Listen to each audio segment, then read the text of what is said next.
Greetings, race community. Brent coming in live from Rhode Island with today's guest, Eileen Savage, the Chief Advancement Officer of the Cranbrook Educational Community. Welcome, Eileen. Thanks for having me. I appreciate it. I have to ask, let's clarify up front, what is the Cranbrook Educational Community? That's a great first question. The Cranbrook Educational Community is actually a community like no other.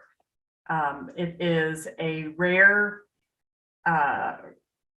conglomeration of programs, and really our founders, George and Ellen Scripps Booth, pulled together what they felt were key priorities in the educational process, and it became a little bit of a utopian sort of community. So here we are today, over 100 years later, and we have a pre-K through 12 independent school that includes both a day program and a boarding program.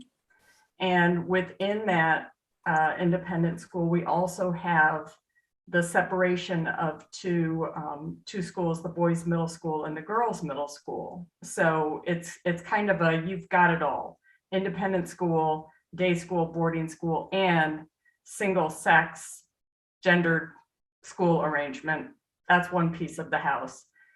We also have the preeminent master's program in fine arts. So we have Cranbrook Academy of Art, Cranbrook Art Museum, which is the public-facing contemporary art museum, Cranbrook Institute of Science, which is Michigan's Natural History Museum, the Center for Collections and Research, which is the archives and interprets the story of Cranbrook, takes care of all of our history and moves things forward.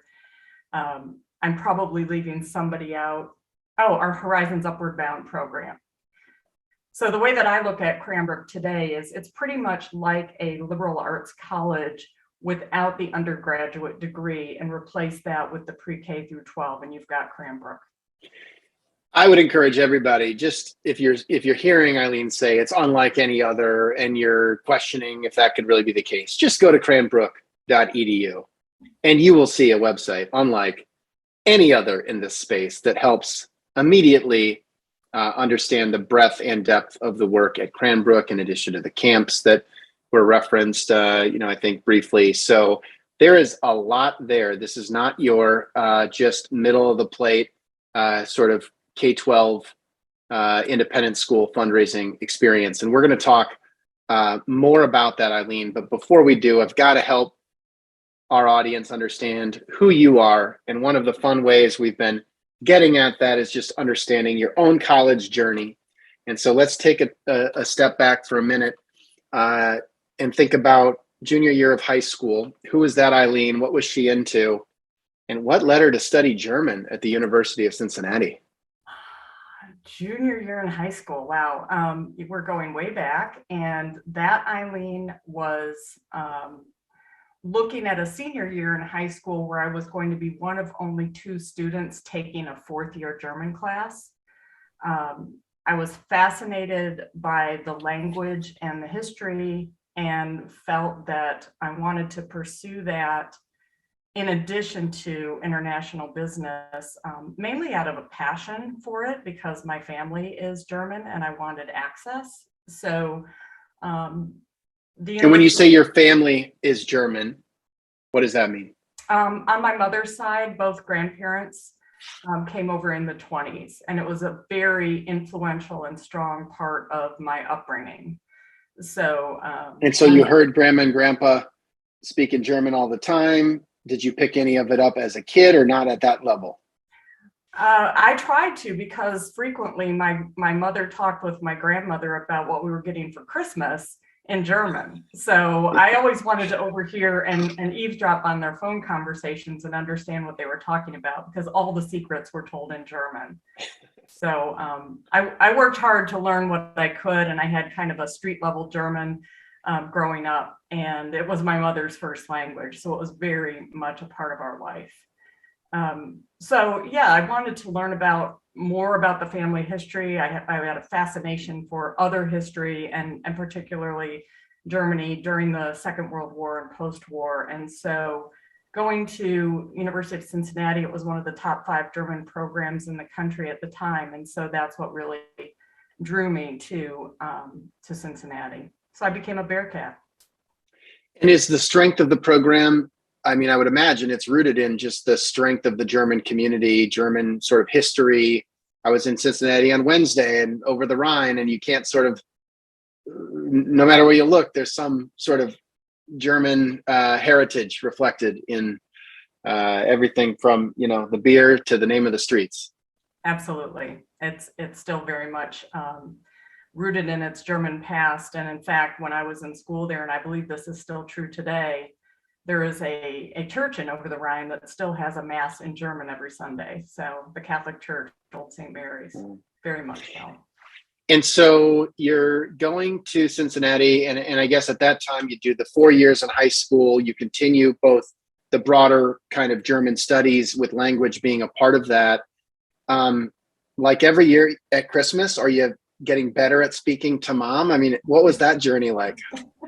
Actually, not at all, because my mother spoke a Or is she now annoyed because she has no way to tell secrets anymore?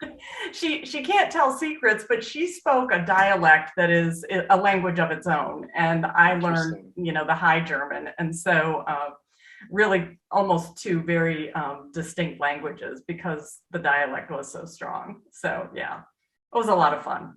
And immediately following your time at Cincinnati, you decided to pursue a master's program at Indiana University, which is part of how this whole circle, which we'll share, has emerged and gotten us connected. But how did you know you wanted to pursue the master's right away? What was your goal? And then ultimately, where did that lead? I wanted to continue because I was still passionate and still very interested. And I didn't feel like I had fulfilled what I was interested in, and felt that taking that next step in my studies was really a clear, would give me more information, first of all, but also help me understand which path did I want to go down. Did I want to continue along the more of the business route and go the MBA route, or did I want to pursue a PhD and move into academia? And so I decided going into the MA program at IU would allow me to, first of all, it wasn't a terminal master's, so I could continue with the PhD if I wanted to. And if I chose not to, I knew that at least I would be making a decision based on some really further information. I'd have a little bit more under my belt. So I do think that that's actually a pretty common practice for folks, is to, you know, take the next step, see if it answers some questions and helps fulfill some other dreams perhaps, and then you make some new decisions along the route. Well, I'm guessing at that time, for most of us, the exposure we had to the German language was probably 99 Luftballons, which could have been a great karaoke song. I don't know if you ever decided to show off in that way, but I would have done that if I were you. I shy away from the stage. Okay, I'm all right. actually an introvert, so I've unless had too much German beer, you're not going to find me up there. What a missed opportunity. So you complete the master's program. Where did it lead? I don't exactly know the direct kind of career path. Did you go right into the world of philanthropy? Any pivots along the way? Yeah. Actually, no. I did what many people do. I got married. And met my husband at IU, and we decided to pack everything up and move to the West Coast. And his family was very big in agribusiness in the San Joaquin Valley, and I was just interested in just about anything. I was anxious. I had sand in my shoes, as my grandmother would say. I wanted to move around and see what was out there. So we packed up, moved to Fresno, California, and in a roundabout way, I think in Fresno, I started to dabble in the world of philanthropy because I was teaching at a independent school, private Catholic school, actually, out in Fresno, and started to really realize the impact of giving to the school and how that made a difference in what we could do. Because I was the director of student activities, I could see how that made a difference in what the kids were able to put on and put together. And I would imagine, in that environment, it's pretty much roll up your sleeves fundraising, just get to know the local community, maybe some parent driven, fundraising, probably not a lot of principal gift conversations those days.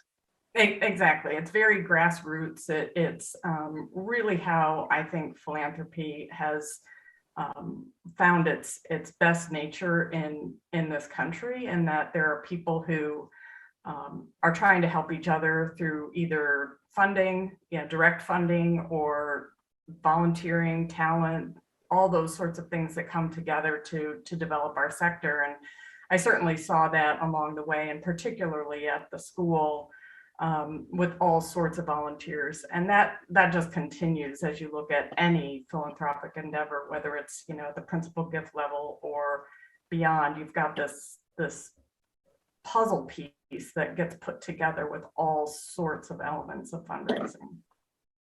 What was your path back to the Indiana University Foundation?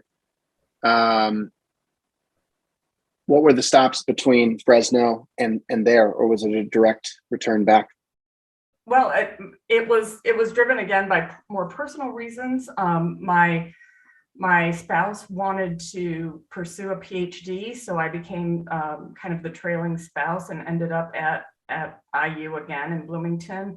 And that's where I really got my start in fundraising, because I took a position with an area agency on aging.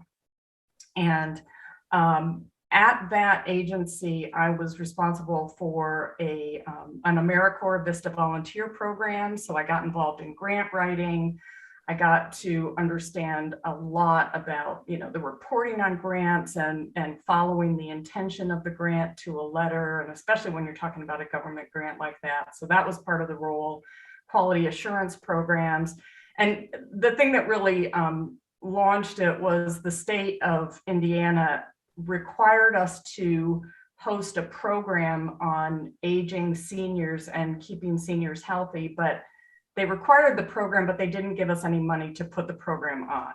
And so I just, again, to your point about rolling up your sleeves, I decided, well, I can figure this out. And there was a Center for Hip and Knee Surgery not too far out of Bloomington. And I thought, this seems to be a perfect prospect for the kind of thing that we're talking about. And I remember the moment when I sat down and talked with the person about what we were trying to accomplish and asked for a sponsorship, and they said yes.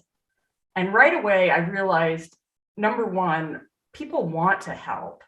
They want to make an impact. And through this gift, we have the opportunity to really drop that pebble in the water and do so much more.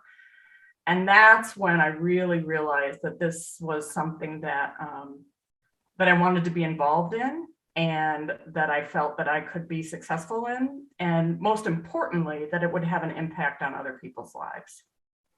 So bringing it into the university again, Kurt Simic actually did hire me because I started to look for a much more professional development role that really was 100% that. And Bloomington was in the midst of an endowment campaign, and they were trying to start a development program at the art museum on campus. And through that role, when Kurt brought me in, I learned too that you had to be super nimble to be able to, number one, establish a program based on best practices. They had not had one in the past. And at the same time, we were trying to raise major gifts. So in order to complete our goals for the endowment campaign. So we were building a program, starting out with, just some building the base and getting some participation involved, starting a high level recognition society. And oh, by the way, we have to raise millions of dollars to meet our goals for the campaign.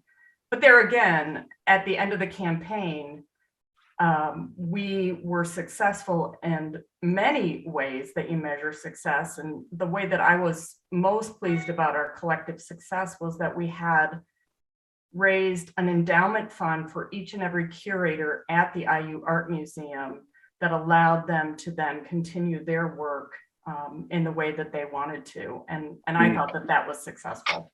And so that was really the before and after, which is instead of kind of scraping together money as you go, let's create a predictable ongoing stream of endowed spinoff to just frankly let you spend more time curating and less time worrying about where the money's coming from.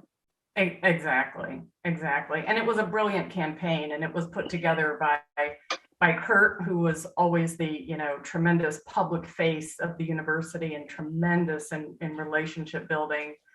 And yes, with my dear friend Sandy Bate, who I saw just recently, all the stories of generosity that Kurt can tell. But along with that, he had the strategic mind of Kent Dove. And I think the two of them became a real dynamic duo, because you need that external face. And in a institution the size of IU, you really need that strategist behind the scenes. So I was so privileged to work with both of them.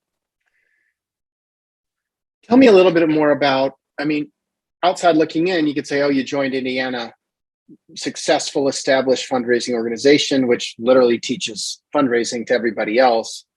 But it sounds like it was a particularly entrepreneurial opportunity within that mature environment. And, curious if there are other folks listening who maybe are at an established fundraising organization, but trying to get that endowed program going for their equivalent of the museum.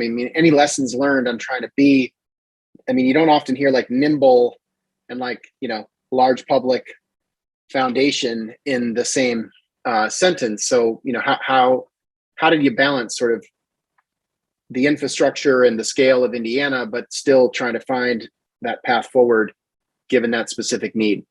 And maybe that's just fundraising every day, because every year, every decade, it's something new where you essentially have to start again.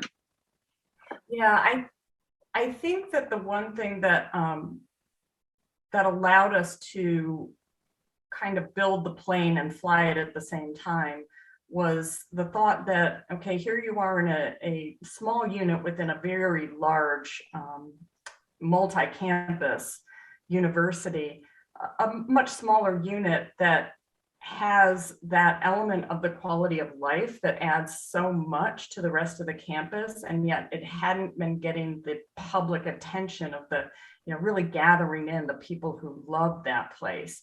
And what I realized really quickly was I was not going to make progress unless I made all of my colleagues across the campus as close cohorts of mine or close colleagues of mine as I possibly could. So what I realized was, and I try to live this, and I know I stumble, but treat your colleagues like your best donor, and you will all go further together. Because I had no constituents at the Art Museum. We weren't graduating anyone. I had no one who was a natural constituent. And so in my mind, I just thought, that means everyone is my constituent. But in that everyone, they're also on other people's radar, other people's lists.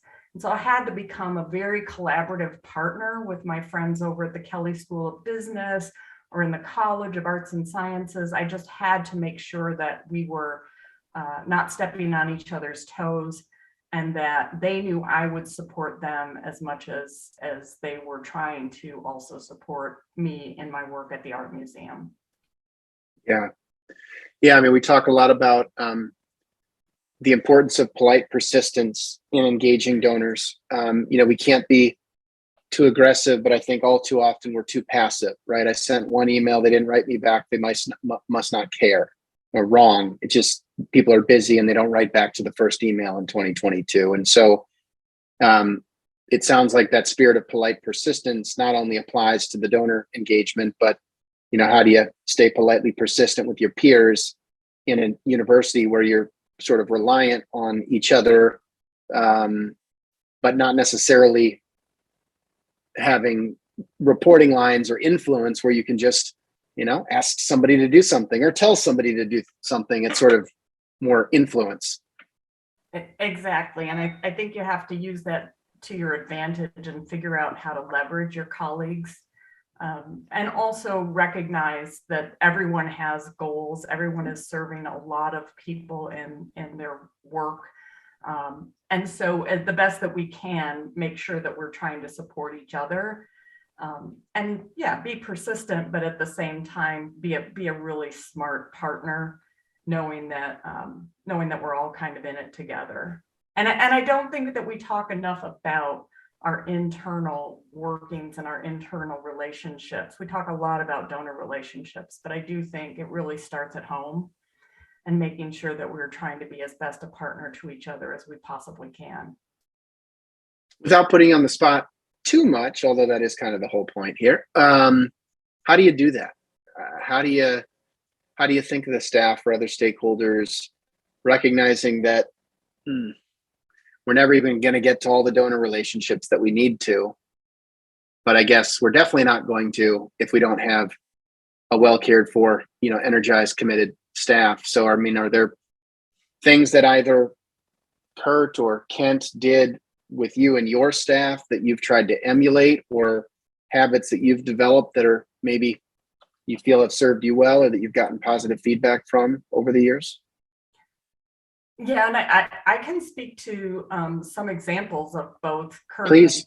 Kurt and Kent were two very different styles, but Kurt made it a point. First of all, he was always the first car in the parking lot. No matter what time you got there, Kurt's car always beat you. So he modeled really professional, rigorous dedication to the work, which, today we have a little bit of a different life that we're leading, but it always impressed me that if he wasn't traveling, Kurt was the first guy in the office. And he also walked the floors. He, made sure that he stopped in at your office door just to say hi. If you were on the phone, you got a quick wave. He had that style of leadership where each and every person mattered and you knew it. And he was doing it with an authenticity because he really did care. Kurt is the master at building quick trust. And I think that's part of it because he does remember your kid's name. He does remember your birthday. He does send 700 Christmas cards. He is that guy. Kent, who I directly reported to when I moved over from the art museum to the foundation, so I have experience on both sides of the street. Kent always would say, and this is current now, Kent would say to me, Eileen, I really don't care when you get the job done, just get the job done. I was a single mother with a young child, and I would get the call from the nurse's office, and I knew I didn't have to tell Kent where I was going. I could walk out the door and it was fine. I have used both of those styles and lessons as I work with my team. I've got young parents, and I know that they want to be successful at parenting, successful in their marriages, successful in the job. And it's my role to make sure that they have the tools that they need to be successful on all fronts. And sometimes that means just get out of the office. It's your kid's birthday. Go have a good time together. That builds loyalty, it builds trust, it builds honesty. And I value the lessons that Kurt and Kent taught me as a young person, really shaping not only a professional career, but a life. I think that's what the lesson was. You're shaping a life. Well, we've certainly all witnessed that or lived that as, leaders or just humans the last couple of years. There is something you said, though, that struck me around that idea of being present and walking the floor. And I think that's something, for example, that I did a lot prior to the pandemic. Tight knit office, open floor, pop into a meeting of the engineering team, listen in, pop into a meeting of the design team, listen in, sometimes contribute, sometimes just listen. I can't remember the last time I've done that. as we work in this now more fully virtual environment, we've leaned aggressively into remote work at EverTrue, partly driven by our merger with ThankView, partly driven by a lot of the themes you just shared about sort of work-life integration, and at the same time have not figured out what the digital remote first equivalent of walking the floor is.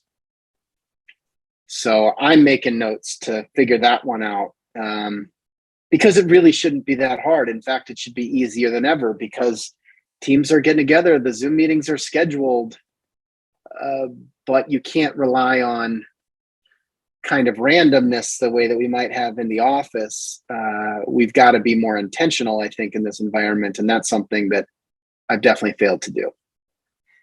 Well, it's interesting because we have a new president. AC is getting her legs here and coming in at a tough time when you're transitioning out of the pandemic, and Cranbrook really went through it incredibly well. We stayed in school, we stayed in person, and yet the office really did change. But prior to AC, Dom DeMarco was our president, and during the pandemic, he stayed on for an additional year.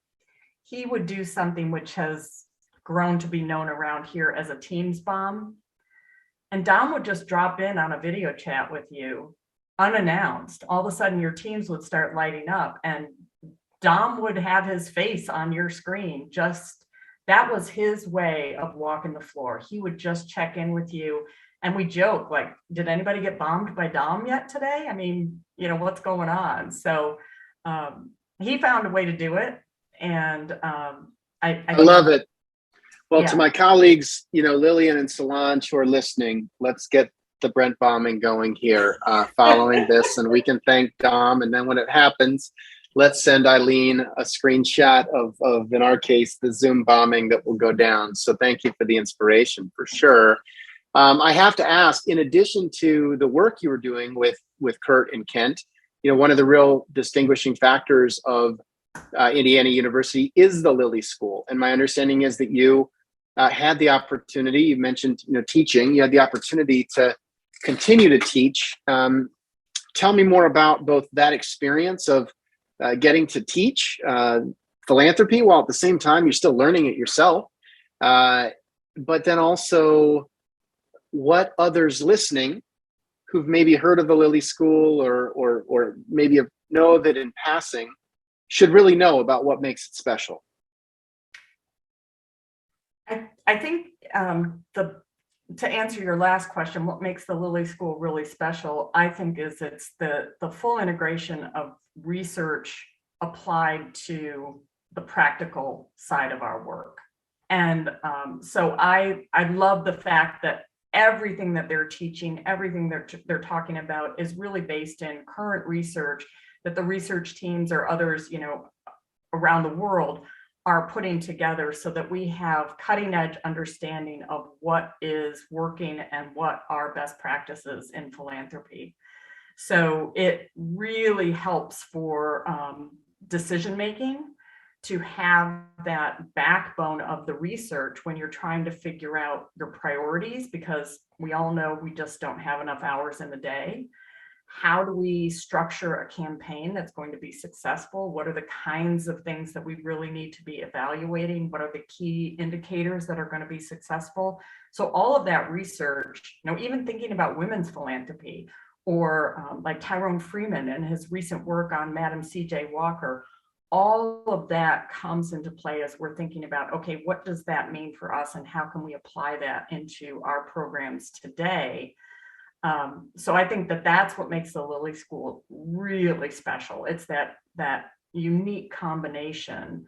And I have benefited from that. And as I think about decisions here with limited resources, if I don't have the research to back up my decision, I need to go find it, because it can't be just based on intuition, which is a strong part of how we deal with individuals. And it's got to have a piece of that as well. But as you're putting together programs, particularly if you're reporting to trustees who are accustomed to looking at data, They're accustomed to looking at that kind of backstory to back up the research or back up the decisions. It's critical. So I think being on the faculty there also gave me a window into that kind of research, and it also gave me a window into new professionals who were finding their way and how I could bring them along in the classroom or as a mentor going forward to understand the work, understand the role, understand how they could have a very successful and fulfilling career, and what piece of this broad spectrum of the philanthropic sector could be best served by what they bring to the table.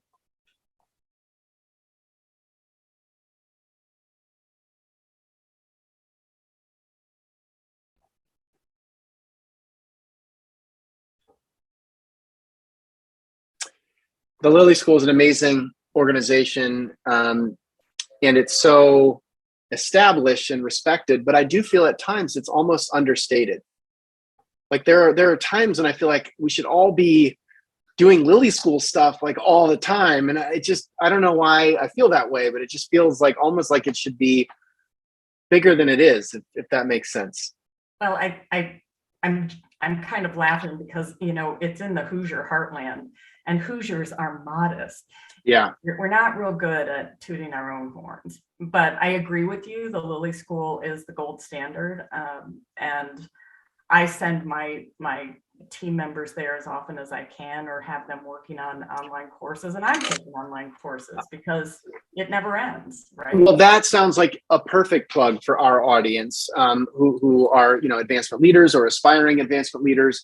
What are the programs that everybody should know about, or at least think about, or go Google right now as they're listening? I would get on the Lilly School's website, look at the courses being offered, and if you're brand new to the field, by all means take the Principles and Techniques of Fundraising class, because regardless of the type of nonprofit you're working in, those principles and techniques are going to serve you anywhere you go, regardless. So I actually remember teaching that class very early on, and I had students from the Harvard Advancement Office in my class, along with a gentleman who was working in the Sierra Nevadas, who had founded his own nonprofit to save the donkeys of the Sierras. So I thought, okay, here's the broadest spectrum I could possibly put together: saving donkeys and Harvard, and yet the principles and techniques of best practice fundraising still apply. So I'd always start there. And I would also then look to many of the classes. They're getting very specialized now, that would apply to what you're trying to accomplish in the moment. And listen to the podcast. So there's a first day podcast that is ongoing with the head of the Lilly School, and it's 12 minutes usually, and it really brings you up to date on what's going on currently. I love that. I'm going to subscribe. Thank you for the recommendation. And then just in the spirit of resources and best practices, I wasn't as familiar with Kent Dove's work until you shared today, but I've now stumbled across the fact that he wrote a series of 5 books, I think roughly in 2001. The first one I'm seeing is called Conducting a Successful Annual Giving Program, a comprehensive guide and resource, from 2001. I bet 21 years later, it applies. Like, the tech, I'm sure, has changed, and the data and all of that, but I'm going to buy those things on the Kindle here. And I don't know if that was part of your training, or if you've, Yeah, I was there when Kent was writing those books, and it was, Kent had also one of those uncanny styles of bringing people together that, he kind of farmed out the work a little bit to pull some of the resources together in those books, and various colleagues of mine wrote chapters, and it became truly a team effort. And I know it was partially to get the job done, and really get these resources out there into the world because people needed them and still do. But also it allowed all of us to take a look at, this team that Kent had built. And that was another really strong lesson that I learned from Kent, because as we were ramping up for the campaigns and hiring more and more staff, we talked about, in one conversation in particular, about a hire. And he reminded me, he said, Eileen, you don't always hire the person who has the best resume or the best qualifications. You hire for the best fit, and we can handle the rest. And that is so true. If the chemistry doesn't fit, it's not going to be a successful hire. So good mentors along the way, for sure. Tell me about moving from and growing up professionally in the humble Hoosier environment you were just describing, and then going to the Getty Trust. Kind of a different vibe. Yeah, for sure. What should everybody know about the Getty Trust, and the quick kind of perspective on, I mean, you just talked about like donkeys and Harvard. I mean, Getty Trust and Hoosiers, probably, you know, similar level of, level of differences, I guess I would say, but maybe it's all the same. Like, what should we know about the Getty Trust? What should we know about fundraising on behalf of the Getty Trust? Well, the Getty was trying to put together a program that they had not built a program of philanthropic support because they didn't need it. They still don't. Yeah. I mean, if you look at the size of their endowment, when I went there, it was $6.5 billion. I'm sure it's, you know, far higher than that because of the growth in investments. But they were trying to build a program. And I think from my experience at IU, after the art museum, I was frequently put in to the programs that were maybe floundering a little bit or needed to grow or needed some entrepreneurial spirit to help them build up. So the Getty hired me with that intention to build a program from the ground up, and had to be super creative because you have to attract interest in giving to a place that doesn't need it.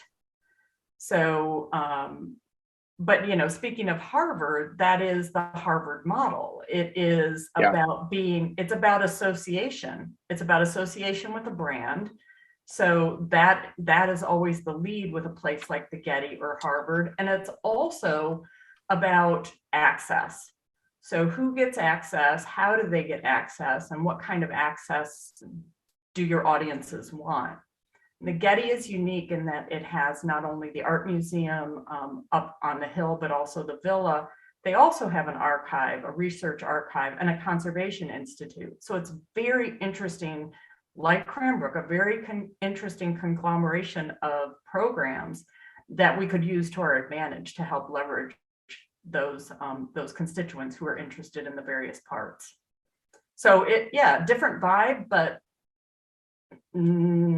just, you know, different geography and a few different tweaks to it all. But it at the end of the day, it's about philanthropy and getting to know your donors and understanding what they need and want. The board dynamic had to be interesting. I mean, the board at the Getty is completely stacked to this day. I don't know who it was then, but you've got, speaking of Harvard, Drew Faust, who used to be the president at Harvard. You've got Bruce Dunleavy, who founded Benchmark Capital, one of the most successful venture capital funds of all time, and so on and so forth. And so what's that dynamic like? I mean, what's the role of a board in an environment like that? I think the role of the board in that environment and the role of the board in any environment is really, particularly if it's a fiduciary board, they are responsible for all of, you know, making sure the decisions are fiscally sound and key, you know, hires, things like that. But they're advocates, and they really need to understand the inner workings to be able to speak well on behalf of the institution. So while you have some super high powered individuals around the table, they're really there on behalf of the organization. And if they can help by leveraging their other connections, great. Those networks are absolutely critical to the success in fundraising. So I don't see it very different. And I also, you know, as you were talking about those names, I was reminded too about how courageous fundraisers have to be. because there are some really, really powerful folks who have the capacity to give, and we have to be able to, meet them where they live. And that's an important part of the role of a fundraiser. Mm-hmm. Yeah, I mean, there's an element, I guess, in any fundraising environment. I mean, effectively, in a certain regard, you're working with local celebrities, maybe not like Hollywood celebrities, but although maybe at the Getty, sometimes Hollywood celebrities, but the leaders, right? Like the leaders, the most affluent members of a community, and it probably takes some sets and reps to just get comfortable holding your own and being confident and not feeling intimidated or letting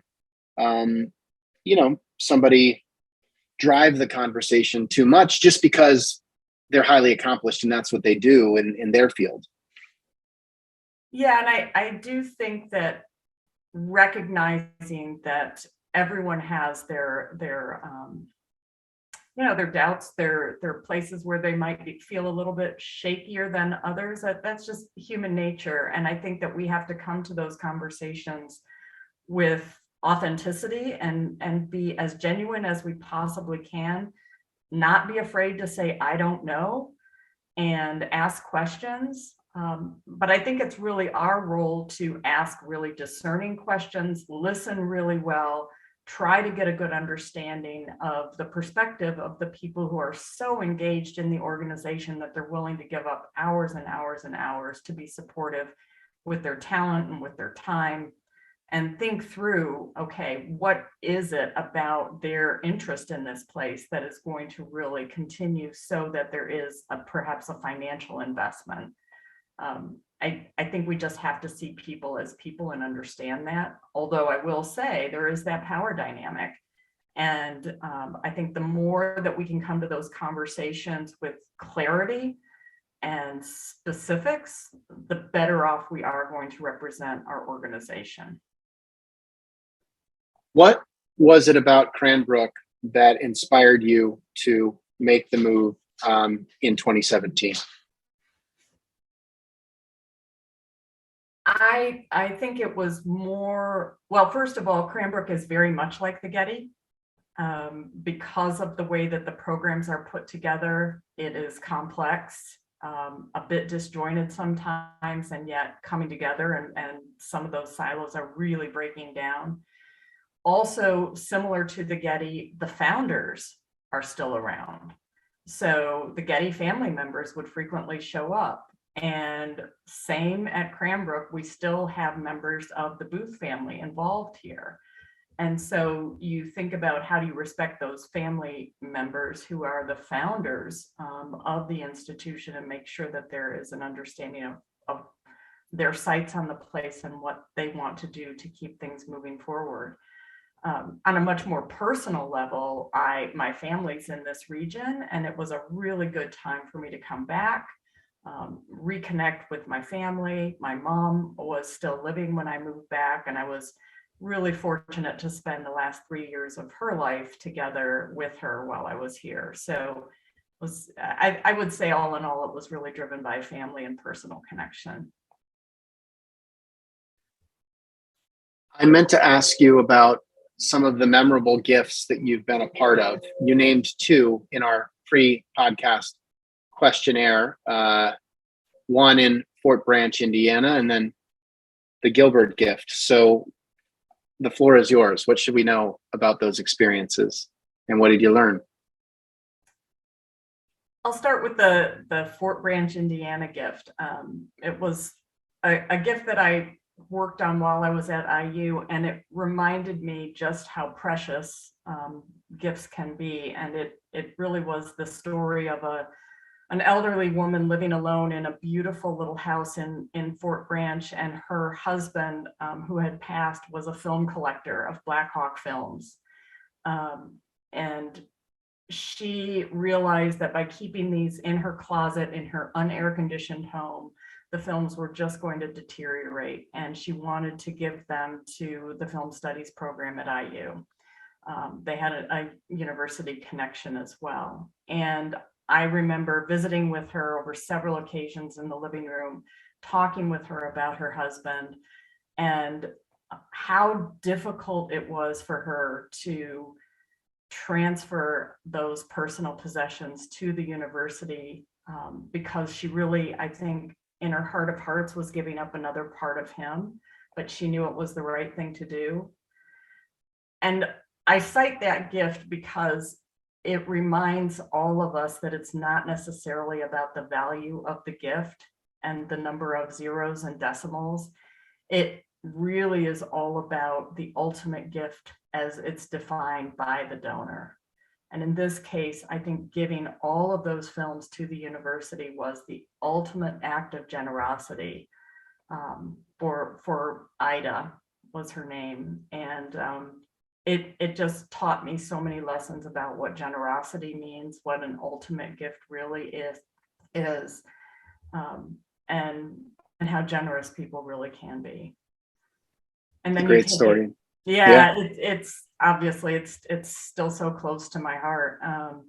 And then you take it to where we are today, and Cranbrook collectively being able to work with a tremendous leader at our art academy. The chair of the academy is Jennifer Gilbert, and Jennifer's vision, after spending years watching, observing, asking questions, listening, and realizing where progress could be made and where she could make a tremendous difference in moving that progress forward.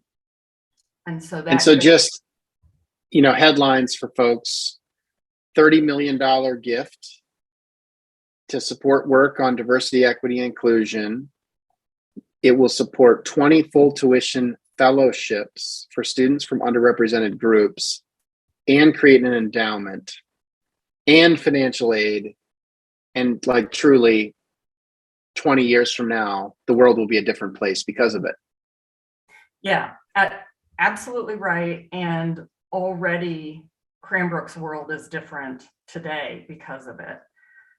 One of the key parts of the gift was not only to support students, but also support visiting artists to come in, so that the students who were being brought in as those Gilbert Fellows could actually see artists like themselves. They were being mirrored then in the faculty, because we recognize that we do not have a diverse faculty at our academy. So Jennifer wisely thought through, okay, what do we need to put together to make sure these students feel welcomed, at home, a part of this place, and also have a view to what their future might look like. So that was a key part of the gift as well. And I have to say, Jennifer has just been a tremendous ally to work with, because she understands it and she leads with her heart. That gift closed last year, or was announced in 2021. How would you define when it started, when the conversation started? And I'm sure it was a very kind of blurry start given the relationships, but what were the phases of going from we've got a problem, or there's an opportunity that might be addressable via philanthropy, to active, I don't know if negotiation is the right word, but how do you kind of help somebody craft the level of impact and the scale, and how collaborative was that with Jennifer in this case? I think the gift really was in formation for a couple of years, a thought process that was rolling around as Jennifer was identifying more and more problems, or not problems, but challenges, and thinking about Detroit, as she and her husband Dan do, and how they can be catalysts to really the resurgence and the renovation of this area and the regeneration of growth here.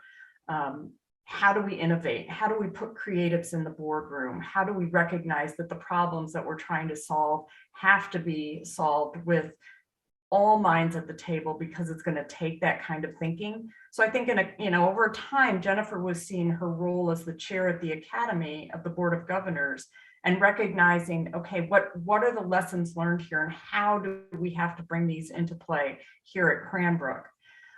I understand, and I haven't heard this directly from Jennifer, but I understand there were many conversations at home that included the entire family. And basically what I've heard is that, it's about walking the walk and talking the talk, and how are we going to be catalysts to make a difference. I also have to give tremendous credit to one of Jennifer's governors who became a real confidant in conversations, and, two volunteers, peers talking to one another, and one really became the person who could ask Jennifer a lot of the tough questions, much like what you and I would do in that role. But this volunteer was able to ask real specific, real tough, real pointed questions to get to the heart of what is it that Jennifer wants to do and how can we make this happen, and put it together in a strategic, smart way so that the impacts are going to be what we're looking for. That information was flowing then both from the volunteer, from Jennifer, from other staff here at Cranbrook, and we had lots of conversations about how do we craft this strategically into some kind of a gift and an agreement that accomplish what they want to accomplish. And so I think conversations really took on in the fall of, what was that, 2020, and then by April 5th, so we're coming up on our first anniversary, we announced a historic gift for Cranbrook. But I also have to say it was really a historic gift nationally because it was the largest gift ever announced for a graduate art program with the number attached in the country. Yeah. So go ahead, please. I'll just add a quick PS. One of the things that I, as a professional fundraiser, note especially about that gift is throughout, Jennifer didn't ask for recognition. You think about a $30 million gift and you would think a building or a program or something like that. And the recognition of what we're calling the Gilbert Fellows came about just organically because we started talking about them as Gilbert Fellows. It wasn't as if Jennifer and Dan made any kinds of requirements on the recognition. So I think that also underscores how the gift really was from the heart. Can I ask, with a year, roughly hitting the 1 year mark, I've talked to other folks who have been involved with transformational gifts, and there have been selective occasions where they've said it's actually made it a little harder to raise money because it makes that next sort of annual fund donor question, how could I really make an impact? Whereas others have said people want to back a winner, and it's created momentum. And maybe it's too early to say, but kind of where on that spectrum, and maybe you've experienced both ends of the spectrum, but what are the lessons learned kind of 1 year following that transformational historic gift? For us, it definitely leans on the side of momentum and people wanting to, join that bandwagon for sure. One of the smart things that's built into the gift is what's called the accelerator.